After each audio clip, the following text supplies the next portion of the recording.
Hey guys, আসসালামু আলাইকুম। কেমন আছো সবাই? দেখো এই মেয়ে আর ছেলেরা কিভাবে বুদ্ধি বের করছে। টাকাটা সব ওই ড্রামের ভিতরে ঢুকিয়ে, একটা টাকা এই ব্যাগের ভিতরে ঢুকিয়ে এই ছেলেটাকে কিভাবে বোকা বানাবে। দেখো এই টাকাটা এই কুকারের ভিতরে রেখে দিলাম।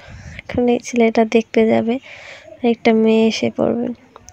মেয়েটা বলবে মানে তুমি এটা দিয়ে কী করতেছো? ছেলেটা বলবে আমি এটা কিনতে চাই।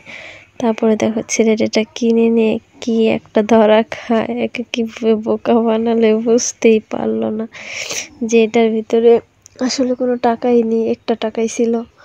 দেখো নিয়ে গেল, অবশেষে তেলও পেলো আর টাকাও পেলো। মেয়েটা ড্রাম থেকে বেরোয়, সব টাকা ড্রামের ভিতরে ছিল।